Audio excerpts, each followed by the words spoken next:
अस्सलामुअलैकुम व्यूअर्स, क्या हाल है आप सबका। उम्मीद है सब ठीक ठाक होंगे। तो जी आज की बड़ी मज़ेदार सी और बड़ी आसान सी रेसिपी लेकर आई मैं गोभी गोश्त की। और गोभी गोश्त को बनाएंगे हम बड़े आसान तरीके के साथ। यहाँ पर जी देखें, बिस्मिल्लाहिर्रहमानिर्रहीम, मैंने गोभी ले ली है 1 किलोग्राम। और इसके जो मोटे डंठल हैं वो मैं इस तरह से काट रही हूँ, जो मोटा पार्ट है इसका। और बाकी के जो हैं वो मैंने इस तरह से फूल जो हैं वो हाथों की मदद से अलग कर लिए हैं। तो जिस साइज़ के भी आपको पसंद हो आप उस साइज़ के फूल कर लीजिए, चाहे तो आप काट लीजिए नाइफ़ की मदद से। तो मैंने यहाँ पर काटे नहीं है बल्कि हाथों से इस तरह मोटे मोटे अलग कर लिए हैं। डंठल जो था वो गोभी का वो मैंने अलग कर दिया है, वो मैंने नहीं डाला। आप चाहें तो डाल सकते हैं। तो यहाँ पर जी मैंने लिया है कुकिंग ऑयल, आधा कप जितना कुकिंग ऑयल ले लिया है। और उसके अंदर मैंने डाल दिए हैं प्याज। प्याज 2 अदद मेरे पास थे, स्लाइस कट कर मैंने डाल दिए हैं। कुकिंग ऑयल मेरे पास यहाँ पर मस्टर्ड ऑयल है, आप यानी सरसों का तेल है। आप जो भी घर में इस्तेमाल करते हो वो डाल सकते हैं, चाहे आप घी में बना लीजिए। प्याज को यहाँ पर ऑयल के अंदर जी मीडियम आंच पर मैं सॉफ्ट करने तक पका लेती हूँ। जैसे प्याज सॉफ्ट होता है तो फिर मैं इसके अंदर जी गोश्त शामिल कर दूँगी। गोश्त मेरे पास से यहाँ पर 700 ग्राम है। और बीफ का गोश्त मैंने लिया है। तो देखें जी यहाँ पर प्याज सॉफ्ट हो चुकी है। मैं अब जो गोश्त है वो धोकर मैंने रखा हुआ है वो मैं इसमें डाल देती हूँ। तो आप चाहें तो मटन का भी गोश्त ले सकते हैं और हड्डी वाला भी ले सकते हैं। मैंने बगैर हड्डी के यहाँ पर बोटी जो है वो ले ली है गोश्त की। बीफ का गोश्त मैंने लिया है। और 700 ग्राम गोश्त है। अब प्याज के अंदर इसको डाल के मैं तेज़ आंच पर अच्छे से जो है वो मैं इसको भून लूँगी। अब यहाँ पर जी मैं डाल रही हूँ लहसुन अदरक और हरी मिर्चों का पेस्ट। 3 अदद मेरे पास हरी मिर्चें थी बड़े साइज़ की, और साथ मेरे पास 1.5 इंच का अदरक का टुकड़ा था। और लहसुन की जगह थे 7 से 8 अदद। उनको मोटा मोटा मैंने कूट लिया है, पीसा नहीं है, बिल्कुल बारीक नहीं पीसा मैंने, पेस्ट नहीं बनाया बल्कि मोटा मोटा कूट लिया है, दरदरा। तो अब इसके अंदर ये गोश्त के अंदर डाल कर जो मैं इसको अच्छे से भून लेती हूँ तेज़ आंच पर 5 से 7 मिनट, ताकि गोश्त जो है वो अच्छे से लहसुन अदरक के साथ भून जाए। लहसुन अदरक को यहाँ पर गोश्त में डालने का मकसद एक ये भी होता है कि जो गोश्त की एक अपनी स्मेल होती है वो ख़त्म हो जाएगी और गोश्त भी अच्छे से भून जाएगा। तो देखें जी गोश्त भून चुका है, तकरीबन 7 मिनट लगे हैं गोश्त को इस तरह तेज़ आंच पर मैंने भून लिया है। अब यहाँ पर जी मैं इसमें डाल रही हूँ मसाले। मसालों में सबसे पहले मैंने नमक ले लिया है। नमक है 1 चाय का चम्मच मेरे पास। तो आप अपनी टेस्ट के अकॉर्डिंग कम ज़्यादा कर सकते हैं। जैसे आपके घर में खाया जाता हो तेज़ या कम आप कर सकते हैं। लाल मिर्च का पाउडर मैं डाल रही हूँ यहाँ पर 1 खाने का चम्मच जितना। तो मिर्चें भी आप अपनी मर्ज़ी के हिसाब से डाल सकते हैं, कम ज़्यादा कर सकते हैं। हल्दी पाउडर मैं यहाँ पर डाल रही हूँ आधा चाय का चम्मच।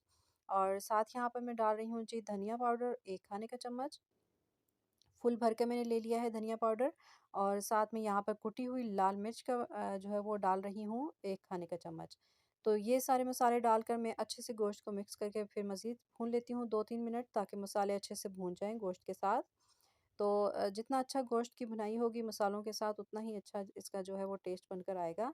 तो बस आँच जो है वो अब मैंने मीडियम कर दी है। और मीडियम आँच पर जो है वो देखें जी मैंने ये गोश्त को भून लिया है अच्छे से। अच्छा सा मसाला जो है वो भून चुका है, 3 मिनट लगे हैं तकरीबन। तो यहाँ पर जी अब मैं डाल रही हूँ कटे हुए टमाटर। 4 अदद मेरे पास टमाटर हैं, 3 छोटे साइज़ के थे, 1 दरमियाने साइज़ का था। तो 4 अदद मैंने टमाटर काट कर जी मैं डाल दिए हैं यहाँ पर गोश्त के अंदर। अब इसको गोश्त को पका लूँगी तब तक के टमाटर नहीं गल जाते। टमाटर जब तक गल जाएँगे तब तक मैं इसके मज़ीद भून लेती हूँ। तो तकरीबन 3-4 मिनट लगेंगे मज़ीद टमाटरों को भूनते हुए। देखें जी मज़ेदार से टमाटर जो हैं वो भून चुके हैं, मसाला हमारा रेडी हो चुका है। और अच्छे से चम्मच चलाने के बाद जो है मैं इसमें शामिल कर रही हूँ पानी। 1 गिलास जितना मैंने पानी डाला है, नॉर्मल जो घर में पानी पिया जाता है जिस गिलास के अंदर, वो 1 गिलास मैंने यहाँ पर पानी डाल दिया है। अगर आपका गोश्त जो है वो देर से गलने वाला है तो आप थोड़ा-सा पानी ज़्यादा डाल सकते हैं। तो कुकर को बंद करके जी मैंने 15 मिनट पे पका लिया था मीडियम आँच पर। तेज़ आँच पर अगर रखेंगे तो फिर पानी आप ज़्यादा डालिएगा या फिर आप जल्दी चूल्हा बंद कर दीजिएगा। तो यहाँ पर जी देखिए मैंने 15 मिनट बिल्कुल दरमियानी आँच पर चूल्हा जो है वो रखा था। और 15 मिनट के बाद जो है मैंने बंद कर दिया है। तो गोश्त अच्छे से पक चुका है और ग्रेवी भी अभी तक इसके अंदर मौजूद है। यहाँ पर जो गोभी मैंने काट कर रखी थी 1 किलो जितनी, वो मैं इसमें डाल रही हूँ।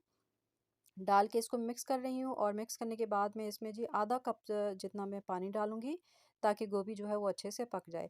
अगर आप कुकर में बना रहे हैं तो फिर आप 5 मिनट मज़ीद इसको कुकर में जो है वो रहने दीजिए, गोभी आपकी तैयार हो जाएगी। और अगर आप बिना कुकर के बनाएँ इसको, यानी कि गोश्त में मिक्स करके अलहदा से आप इसको बनाएँ, तो फिर आप तकरीबन 10 से 12 मिनट इसको हल्की आँच पर पका लीजिए बिना पानी के, तो तैयार हो जाएगी। तो मैंने जी आधा कप जितना पानी डाल दिया था और 5 मिनट के लिए सिर्फ मैंने इसको सीटी लगाई है। तो देखें जी गोभी का सालन हमारा बनकर तैयार हो चुका है, गोभी गल चुकी है। अगर आपको ज़्यादा गली हुई गोभी पसंद है तो आप मज़ीद 2 मिनट और पका लीजिए और पानी थोड़ा सा ज़्यादा शामिल कर लीजिए। तो जितना मैंने पानी डाला था उस पानी के लिहाज से जो है वो गोभी हमारी परफेक्ट पक चुकी है। तो देखें जी मज़ेदार सा गोभी का सालन जो है वो हमारा तैयार हो चुका है गोश्त के साथ। बहुत ही मज़े का इसका फ्लेवर बनता है। आप भी अगर मेरी इस रेसिपी को ट्राई करें और अगर पसंद आए आपको तो प्लीज़ लाइक कर दीजिएगा। और अगर आप मेरे चैनल पर नए हैं तो प्लीज़ सब्सक्राइब करके बेल आइकन ज़रूर प्रेस कीजिएगा ताकि मेरी आने वाली वीडियोस आपको मिलती रहें। और इसके ऊपर जी मैंने डाल दिया है धनिया, और धनिया के साथ इसका टेस्ट और फ्लेवर बहुत ही मज़े का हो जाता है। तो दुआ में याद रखिएगा। फिर किसी नई रेसिपी के साथ हाज़िर होती हूँ। अल्लाह हाफ़िज़।